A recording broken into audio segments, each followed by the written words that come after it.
Hi and welcome to Leitrim Daily. My name is Breffney Early and you're listening to the sports preview show here on the podcast.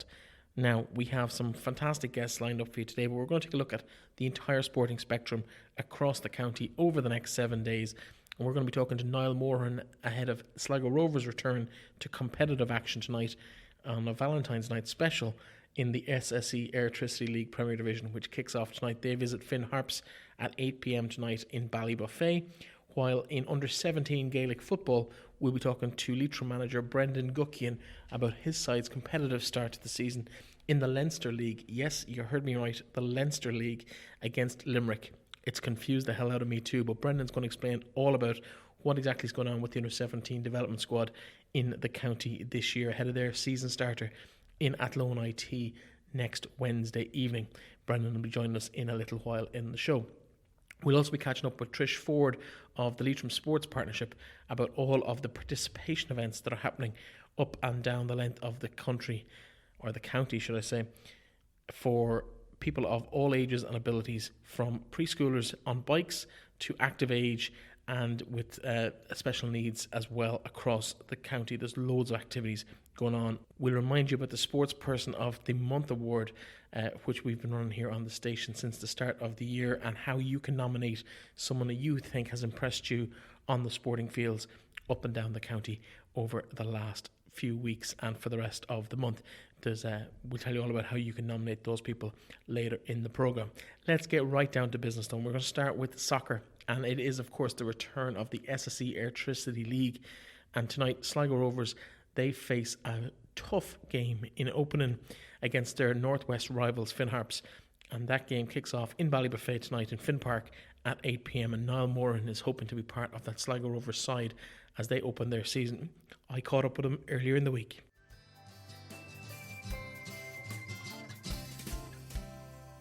Now, after 4 months of waiting, it is the return of the SSE Airtricity League Premier Division this weekend, and Sligo Rovers are in action. They make the relatively short journey to Ballybuffet to take on local rivals Finn Harps on Friday night. It's a Valentine's night with a bit of a difference for one Leitrim inhabitant, is that the right word? We'll give it to you anyway. One Leitrim man, Niall Morahan, of course with Sligo Rovers' first team. Niall, welcome back to the programme. It's been a long winter. How are you? I'm not too bad, thank you. Yeah, it has been a long winter, but I think, I said pre-season the tough time of year for us, but yeah, it's been enjoyable and we're all looking forward to Friday. Now, since we spoke to you, really, we might as well catch up over what's been going on with you for the last couple of months. Obviously, you started your scholarship in IT Sligo as part of a partnership with Sligo Rovers. How has that mixing the college and professional football gone for you? Because it sounds kind of difficult to kind of keep all those balls in the air. Yeah, it is. It is a tough task to be a full-time student and a full-time footballer, but yeah, it's been going well so far. I'm enjoying it as well, and it was a bit tricky at the start trying to manage both the football and the college, but I got a lot of help both from the club and the college, and it's turned out all right so far, and I'm happy with how it's going. Now, last season, you really made a breakthrough in terms of game time and appearances in that first team down in Sligo. You impressed a lot of the fans. You're a bit of a fan favourite there, despite your very young years and limited enough experience in the grand scheme of things. Really, only a season and a bit under your collar. In terms of going forward, what are your hopes? Because the European Championships, we'll talk about that maybe a little bit later, but the European Championships came out of left field last year, and do you have any hopes or expectations about where you might be looking back in 12 months' time at what you've achieved in the next 12 months? Yeah, like you said, last year was a breakthrough year for myself, and I think I was rewarded from good club form to get a chance on the international stage, and kind of like last year, I want to do the same again this year. I want to, I suppose, feature week in, week out and get a starting place in the team secured, and hopefully that'll help me push on, and similar to last year, get me featured on the international stage again. But I suppose like this time last year, I couldn't have predicted what had happened in the next, I suppose, 12 months. So you never know. this time next year we could be having a completely different conversation again. So you never really know. Now, you played a lot of time last year at right back. You'd probably be more recognised as a central defender, or defensive midfielder, central defensive midfielder. What's your preferred position? And I suppose with a couple of additions coming in, I know Will Seymour has been drafted in, Gary Buckley has joined from Cork City, Timu, I'm not even going to chance his surname, the Finnish player, has come in as a defensive player. How has that impacted your opportunities in the first team in Sligo this season? I don't think it's affected it that much, to be honest. As you said, I had featured a lot at right back last season. But as I said previously, midfield is my preferred position. But I'll never turn down the chance to play. I'd like to think I'm a versatile enough player. So I think that could only help my case in terms of game time. And in terms of more players coming in, I think that's what you need in a club. You need good competition, healthy competition. And if you look at teams, the bigger teams in the country, the likes of Dundalk and Shamrock Rovers, they've 2 or 3 players for every position. So I think I don't think it'll affect me at all. It's good, and it's a healthy competition. It'll only make myself and other players on the team better players. You've been back in pre-season with those lads for the last maybe 5 or 6 weeks since the start of the year. What have you found about the new players? What can you tell us about the likes of Buckley and Will Seymour and Timu that have come into the squad, and others that have come into? Darren Noon as well has impressed a few people. Jesse Devers has been on fire in pre-season. What can you tell us about what these lads are going to bring to the squad that maybe the supporters who were in the showgrounds last year didn't see? What new things can we expect to see from those lads? Well, obviously they're all very talented players, and I suppose Gary Buckley, he's been around the league for many years, so a lot of League of Ireland fans know him, and I think everyone's expecting big things out of him. And everyone else that's been brought in, like Will Seymour and Timu, both new players to the league. So I suppose they'll have to learn quickly about the league, and I suppose they'll be trying to hit the ground running. And Darren Noon coming up from Shelburne last year, obviously they were in the first division, so he'll be looking to make a name for himself as well. In terms of those acquisitions, obviously Timu you mentioned and Will Seymour have come in from abroad. The 2 other lads that you mentioned, Dara and Jesse, I mentioned earlier, they're coming up from the first division where they couldn't really get into those squads. Are they the kind of players that you feel can really make an impact in what's likely to be a tough Premier Division season for Sligo Rovers? They'll be in that maybe 5 or 6 teams just in the middle of that pack. Listen, I think it's going to be a tough season no matter what players we have in the team, because every team in the league has strengthened up. But personally, I've been impressed with the boys, Jesse and Dara coming in, and I don't think the level they were at previously will affect our chances in the league, because they're both good players, and I don't think they'd be at the club if they weren't. Now let's turn our attention to Friday night, because obviously Finn Harps are in, they're not in town, you're in their town. You're going to Ballybuffet to play Finn Harps on Friday night. Jesse Devers was with them 2 years ago. Raf Cartaro was with yourselves 2 years ago. That familiarity between the two teams is a long history of players jumping between both sides going back many decades. Does that come into play at all, or is it just a opening night game of the season? I don't think that would really affect the game, to be honest. I think whatever happens on the night isn't really affected by if players have played with the club previous. But obviously there'd be no love lost between the two clubs, I suppose, and it's always a fiery encounter as well. So everyone in Sligo is really looking forward to the game, and we want to hit the ground running on the first game of the league. And Finn Harps and Ballybuffet is a tough spot to go, but we're all ready and looking forward to it. Now, of course, there was a lot of, not when you say fireworks, there was a lot of games last year between yourselves and Finn Harps. You drew them in the League Cup as well. And honours were relatively even amongst the team. Both sides won games. There was a draw or 2 in there as well. What's your own hopes, and I suppose without asking you to put your head on the block and make a prediction, how do you think the game on Friday night is going to go?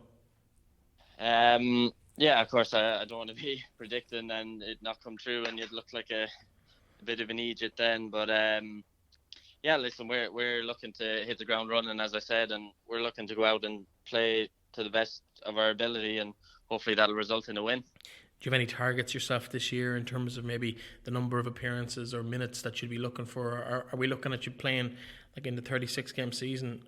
Have you got a figure in your head as to what you'd like to play, all things going well and staying injury-free? Figure-wise, I don't have an exact number, but I'd look to improve on last year. I think it was in and around the 25 mark last year, so I'd look to get above that anyways, maybe hit the 30 mark. And personally, I just prefer to feature week in, week out, and you never know where the numbers will take you then. In terms of the behind the scenes things going on at the club at the moment, obviously the AGM held this week.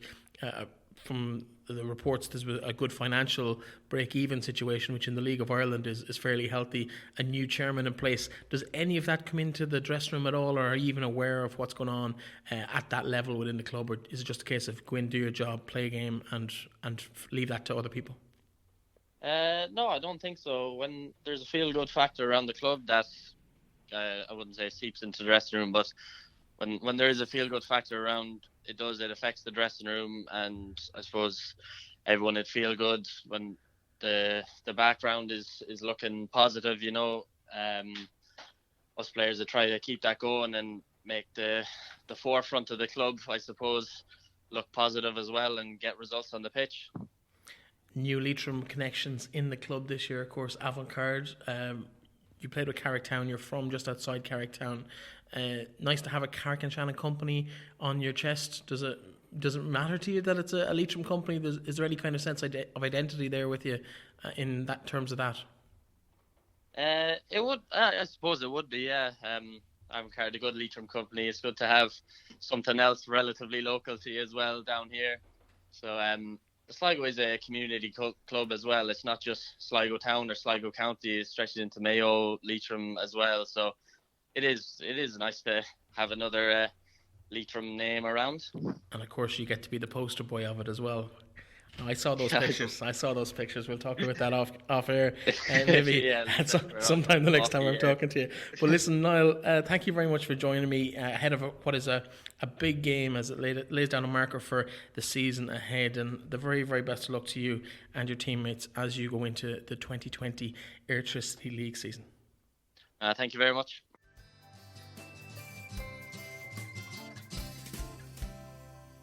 Now, in Gaelic games, we have a couple of games taking place over the next 7 days. The senior men and women's sides not in action in terms of football, but the hurlers do return to league action this Sunday.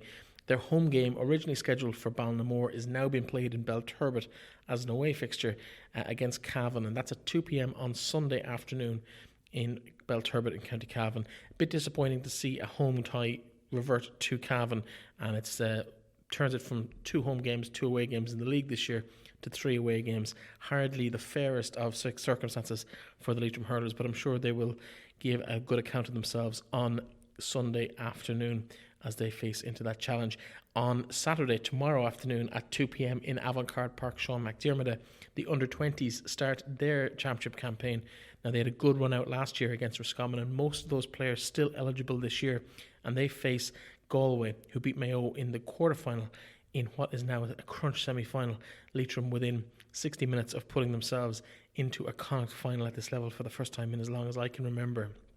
So the very best of luck to Gary Dunhu and his team as they face Galway tomorrow afternoon, Saturday, in Carrick-on-Shannon at 2 p.m. We're also talking under-17 football, as we mentioned, and Leitrim this year applied to be part of the Leinster League to get a bit more competition and a bit more games. And they face Limerick, who obviously did the same thing from a Munster point of view, and they're now competing in Leinster as well. So we're in a group with Limerick, Longford, Louth and ourselves, Leitrim, in the Leinster League. A lot of L's in there, but hopefully it won't be an L for Brendan Guckian and his charges when they go searching for that first W of the season. They play against Limerick in AIT, in Athlone IT, next Wednesday evening.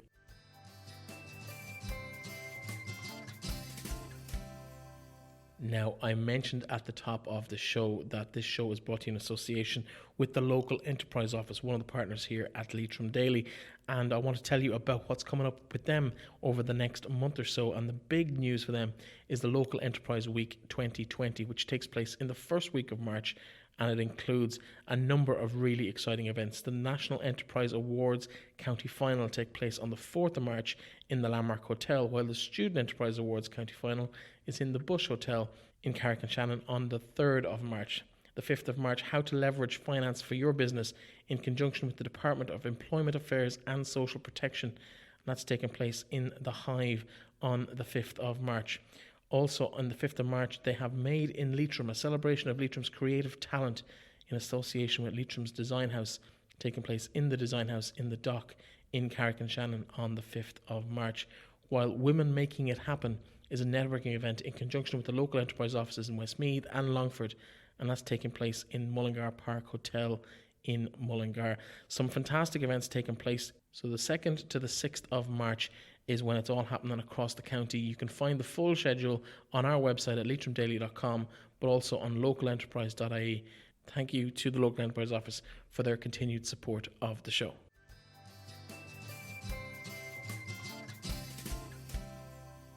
Now, for those of us looking at the fixture list this weekend and thinking, oh, it's a quiet weekend in terms of football with the men and the women off, there is one game of note taking place between this time or today and this time next week, and that of course is the under-17s are in action, and I'm joined by their manager Bredan Guckian again.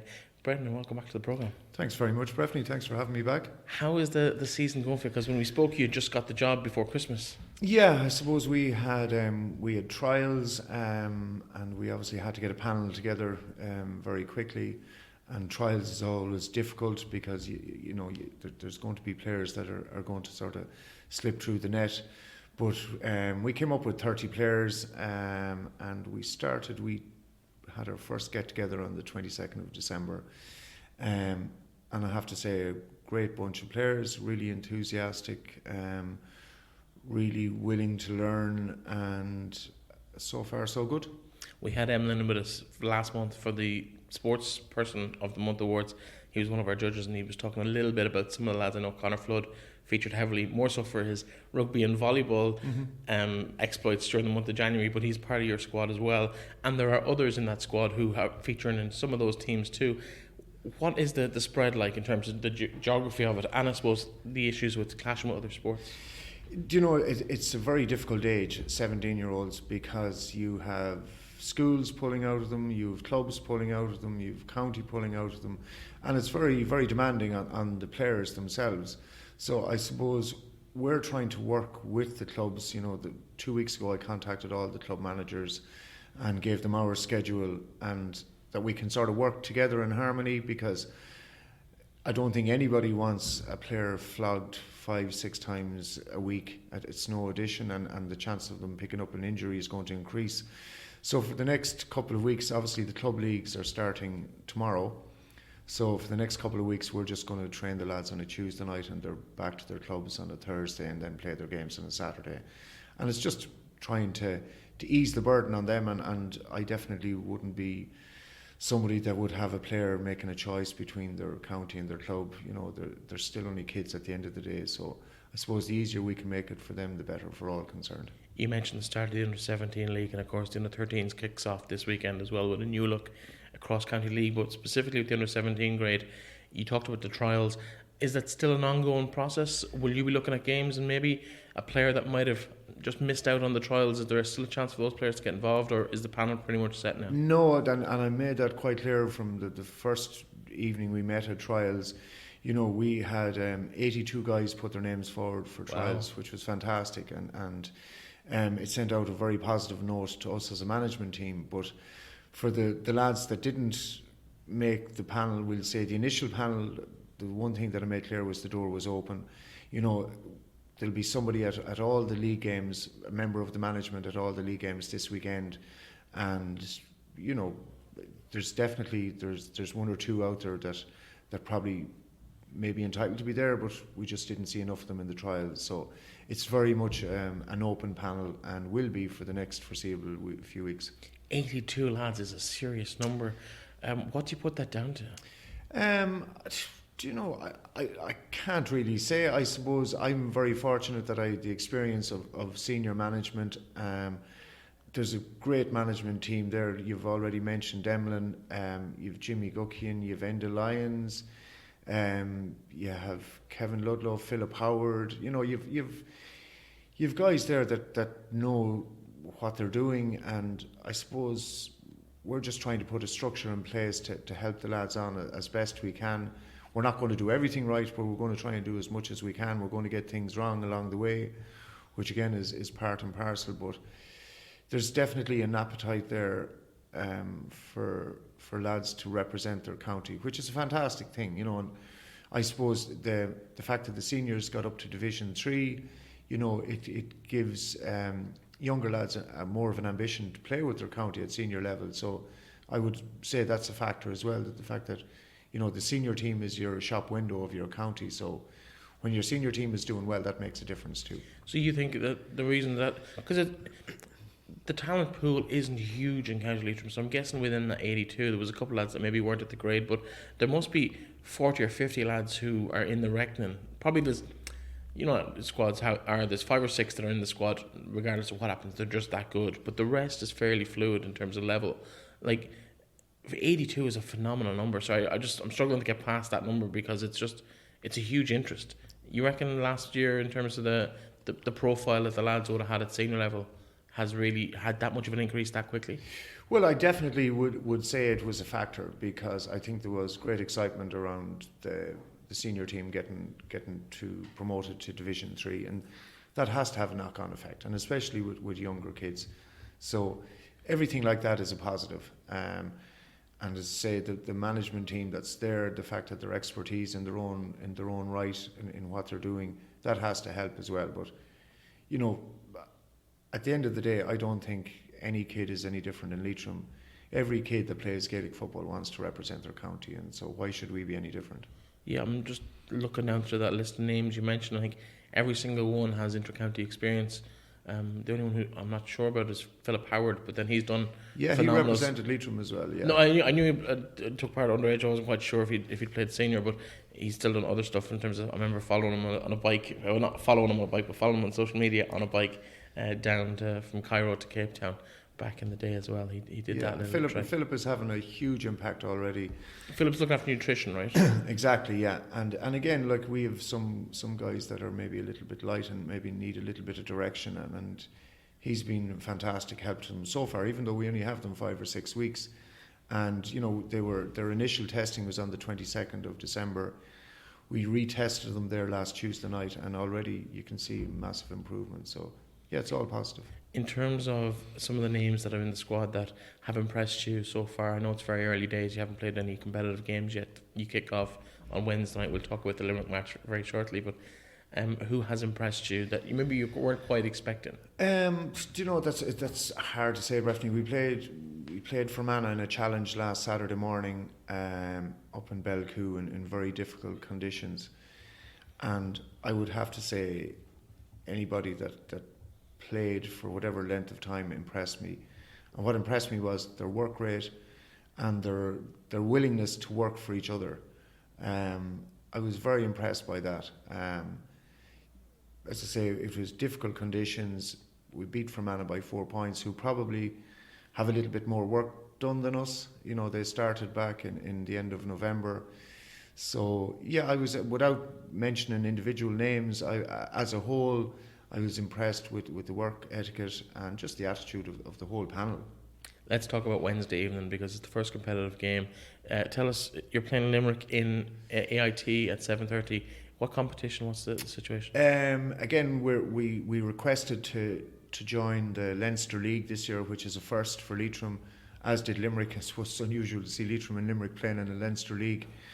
But what we were looking at is competitive games, and that's what the Leinster League is going to provide. So in our group we have Longford, Louth and Limerick, and if you top your division you go into the Leinster semi-finals. So it's, you know, for me it's a lot easier than organising challenges. You know, challenges serve a purpose, but at the end of the day this is a competitive game on Wednesday night. Limerick have work done already. They've played 2 challenges. They played Carlow and Laois, so you know they're going with a high expectation on Wednesday night. But yeah, I'm really looking forward to it. And that's of course open to anyone who wants to come along and watch and support. Absolutely, and you know what, as I always say, if the more support you get, the better. And again, it's great to see to see for kids playing, to see people there supporting them, and that's always a positive. There's a lot of chatter about a couple of teams in the county at the moment. The girls' senior teams have had a phenomenal start to the year. That was kind of predicted. They've really got their stuff together.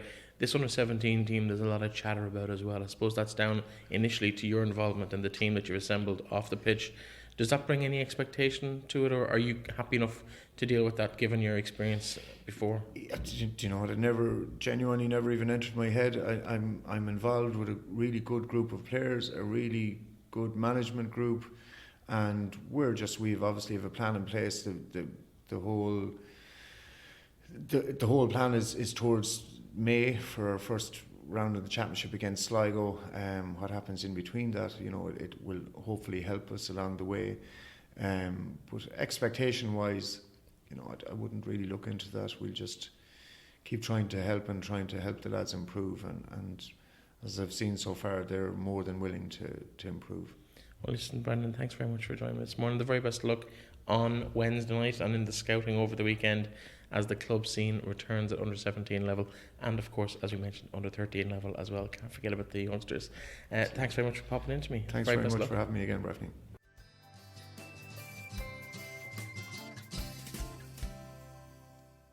Now, it's a little while since we caught up with the good people at Leitrim Sports Partnership, and I'm delighted to say Trish Forde has joined us again for another chat. Trish, welcome back. Thank you. Now, I spoke to you earlier in the week because personally I'm interested in one of your programmes that's coming up, and I saw it advertised somewhere else, I can't remember, and it's Men on the Move. Can you tell us a little bit about that before we get into all the other programmes? Yep. So Men on the Move is a physical activity programme aimed at men who are not currently engaged in any physical activity. So oftentimes we run multitude of physical activity programs, as we've talked about before, but this one is specifically targeted at men, but it's also targeted at men who are not doing any other activity. So most people who are coming to this program are starting from scratch, so it's for complete beginners, and the program is going to run 2 evenings a week on Mondays and Wednesdays at 8 p.m. here in Carrick-on-Shannon. And we're going to be doing a wide range of physical activity. We will be doing some walking, just to start off with. Then we'll do some circuit type, strength and conditioning type physical activity sessions. It's a 12-week programme, so as the weeks go on, we'll try and bring a bit of variety into it. So we might do some games, we might do indoor soccer and loads of different things to see what people like, and hopefully at the end of the programme the participants will have tried out enough activity that they might be able to continue some of it after the programme finishes. Now, I know we had a brief chat at the Leitrim's Health as Wealth event during the week about this. I would have a fairly strong sports background, but recent times I've done little to nothing and totally out of shape, need to really get back in gear again. Do you need to have any background, or will you be bored if you have a little bit of a background in sport, or is it up to that level? That's a difficult question. Background in sport.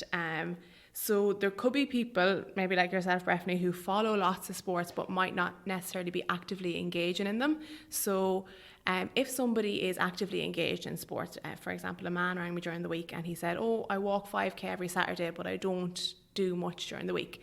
He could be bored. It could be a little bit too easy for him, because I want this programme to be suitable for people who are doing nothing else at the moment. So it will start off very easy. Now, at the end of the 12 weeks, it might be a little bit more strenuous, but hopefully the participants who start with us at week 1 will have gained a bit of momentum and will have been able to move along with the programme. So the programme will get a little bit more difficult as the weeks go on, but hopefully the participants will be up to the speed with it. Yeah, so as people are listening to this maybe and they're wondering if they're suitable for it or not, if you're a man and you're not active at the moment and you want to get a little bit more active, regardless of your fitness level, maybe come along, give you a call, come along next week and see what happens. And if it is a little bit below their level in terms of ability, well, at least it's that kickstart to get them out the door, and maybe they'll find something else, or you might be able to direct them. We'll be definitely able to direct them. There's a lot of physical activity programmes happening throughout the county, and especially here in Carrick-on-Shannon, there's lots of stuff happening.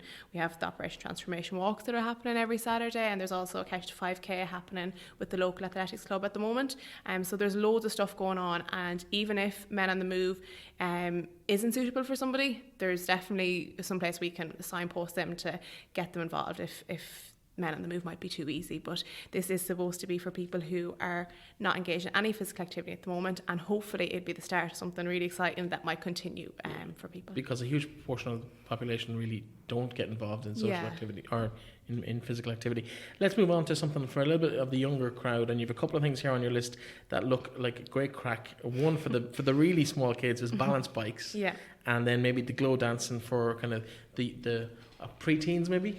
Yeah, pre-teens and teenagers. Yeah, so the Balance Bike programme is something very new to us here in the Sports Partnership. It's a programme that we have developed in partnership with Leitrim County Childcare Committee, and it's funded through the Healthy Ireland Fund.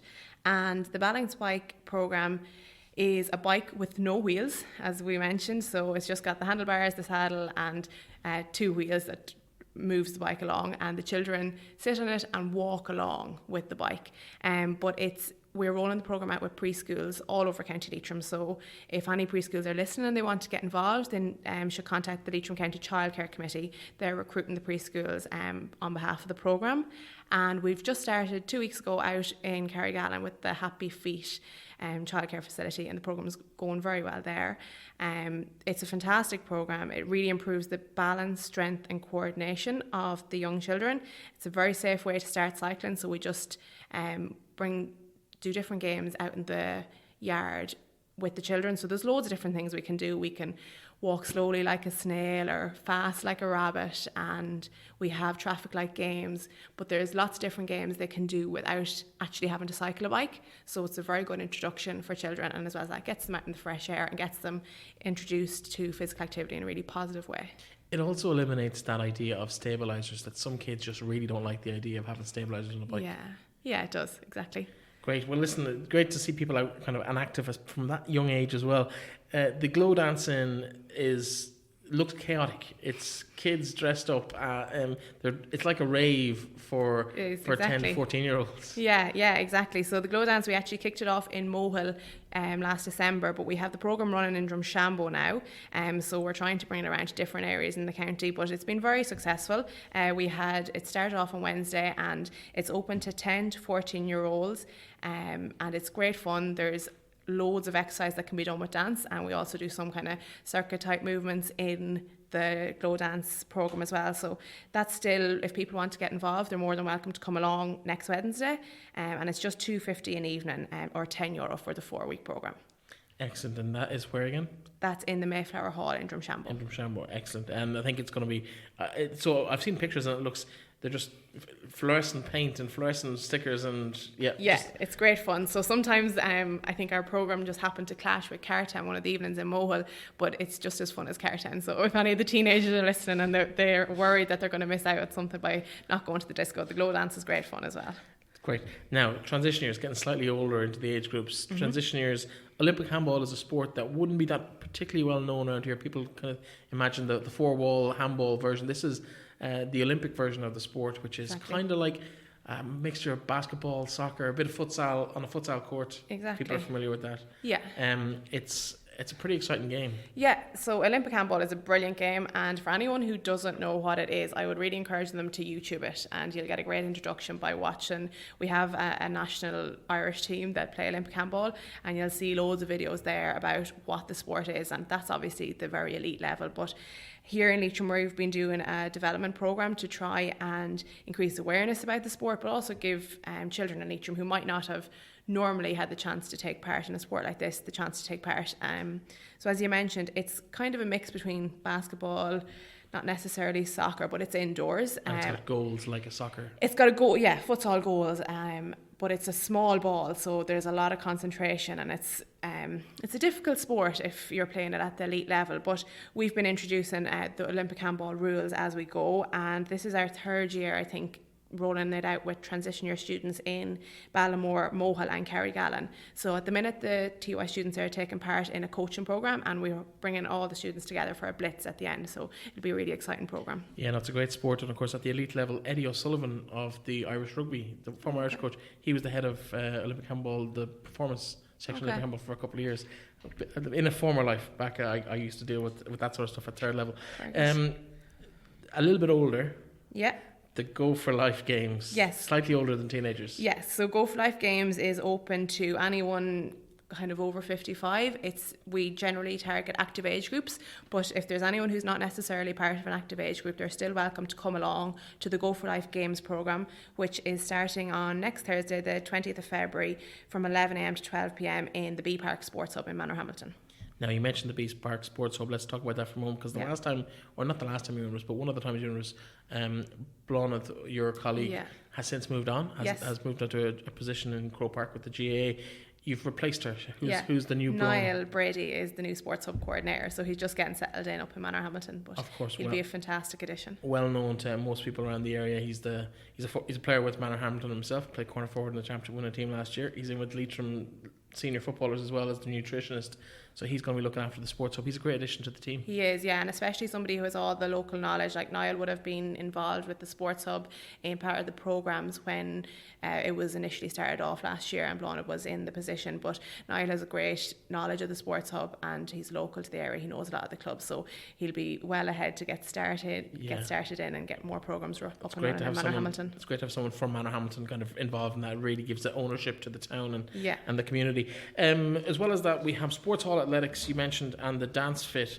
Let's talk about that for a second. Yeah, so the primary school Sports Hall Athletics competition, we're kicking that off next Tuesday up in North Leitrim. So we have most of the primary schools in North Leitrim coming together to take part in the Sports Hall Athletics competition, and we have 3 heats. So this will be heat 1 next week, and then we'll have 2 heats in South Leitrim, which will be open to the primary schools in South Leitrim. We've been in contact with the schools, and I know a lot of them are training for the competition, and there will be a county final and then a national competition which takes place in the Athlone Indoor Arena at the end of March. Kids will love that. Yes. So one Leitrim school will go to that, or is it individuals within each sport? So there's 4 categories, and there'll be winning schools or teams.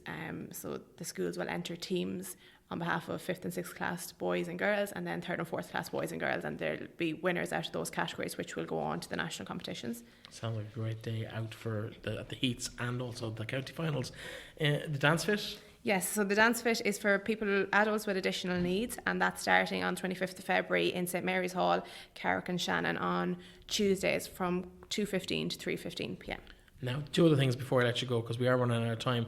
Coach education courses, you look after kind of facilitating a lot of that sort of stuff in the county. So anyone who's involved in whatever sport it might be, whether it's safeguarding or anything like that, you might tell us a bit about that, and also the club development grants that will probably be launched in the next couple of weeks. You might have a start date for that as well. Yeah, so the coach education courses, Safeguarding 1, 2 and 3 are all taking place over the next few weeks.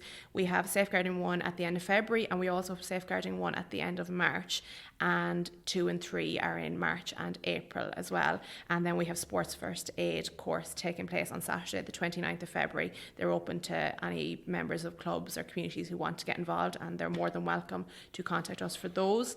And also the club development grants are open to sports clubs throughout Leitrim to apply.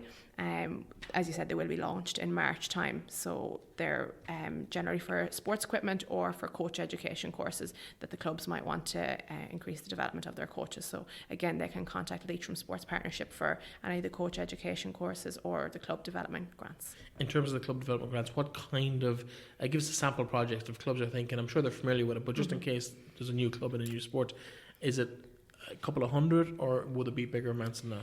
Generally, the grants are something between €200 to €600, and an example project might be a new club who's finding their feet and just setting up. They could either train up some coaches who might be new to the club, or purchase some equipment for that money, or they could, if it's a club that's already up and running a number of years, they could run a new initiative to attract new members.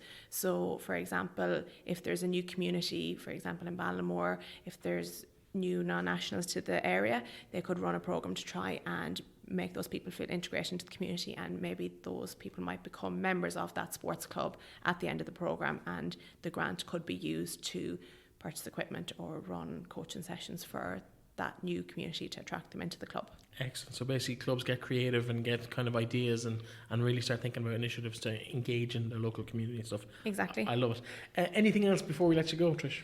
We have our Operation Transformation Walk still taking place on Saturday at 11 a.m. from Ballinamore Sports Complex and from Aura Leitrim Leisure here in Carrick and Shannon. So they're open to everyone and they're 11 o'clock on a Saturday morning. So anyone who wants to join us for a walk is more than welcome to. And totally free. Totally free, yep. Where can people get more information? They can look at our website, which is www.leitrimsports.ie, or they can contact us on 071 96 50498, or the email address is sports@leitrimcoco.ie. Thank you very much, Trish. Thank you.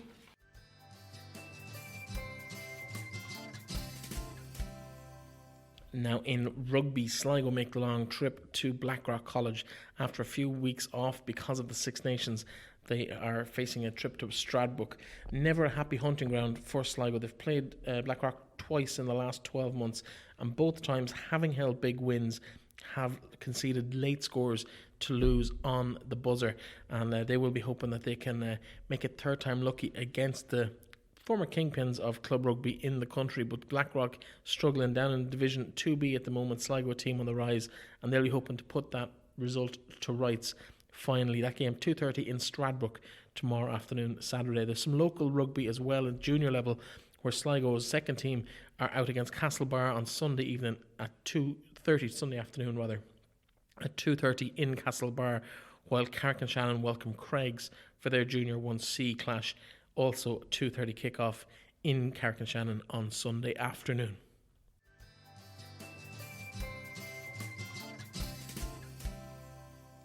Now, switching our attention to soccer, Manor Rangers play their fourth round of the Connacht Cup against Athlone IT in the B Park on Sunday at 2 p.m. That game obviously meant to be last weekend, postponed because of the weather. Hopefully it doesn't reach the same fate that Storm Ciara threw at it last week, so they will hope to go ahead with that game against Athlone on Sunday afternoon, 2 p.m. in the B Park. Carrick Town, no game this weekend.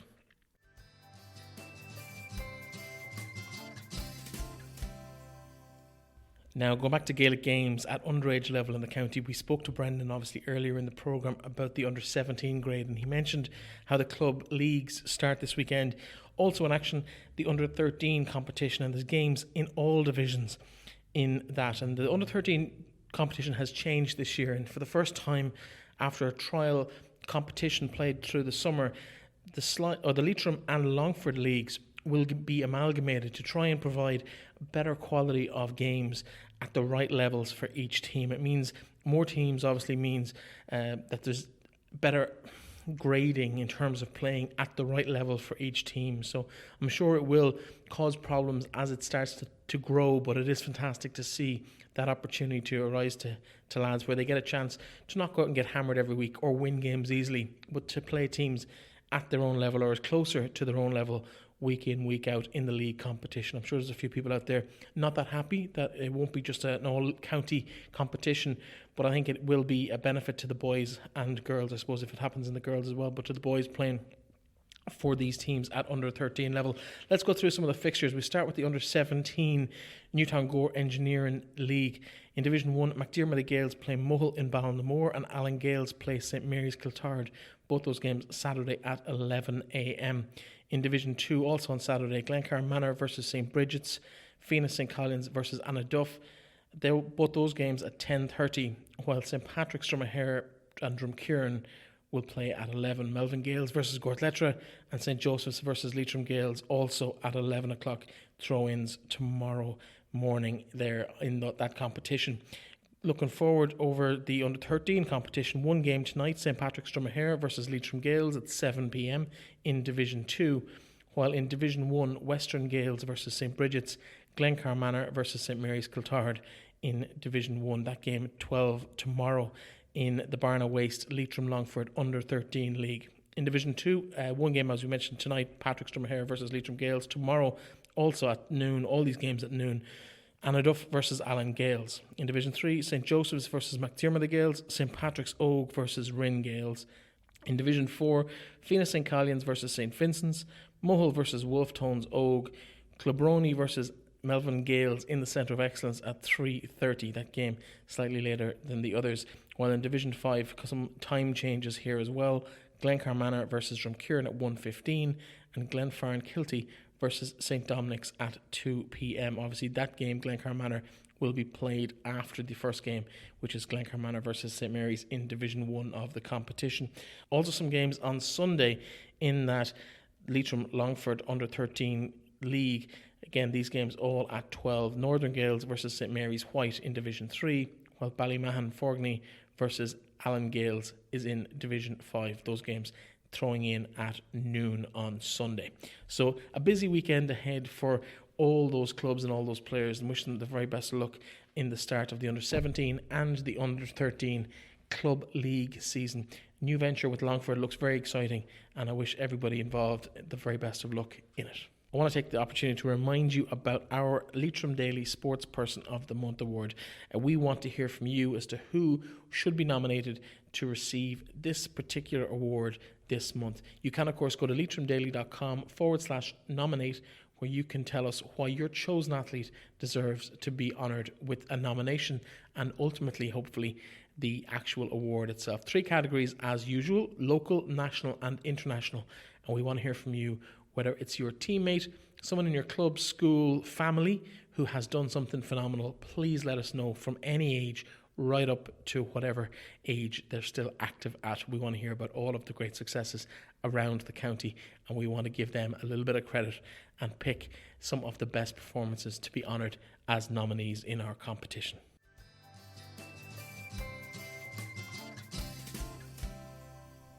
And that, folks, is all we have time for today. A massive thank you to you for listening, but also to my guests, to Bredan Guckian, Niall Morahan and Trish Forde, for joining me for this week's show. Today's episode was brought to you in association with the Local Enterprise Office, and we hope you keep an eye out for the Local Enterprise Week happening in the first week of March, and some fantastic events for anybody involved in small to medium enterprises. Keep an eye out on the social media and their website for more information. I've been Bredan Early. Thank you very much. I'll be back tomorrow with a current affair where Pascal Mooney goes back over the coals of the general election and talks us through what exactly this means for the country, but also for the county and its inhabitants over the next 5 years. Talk to you then.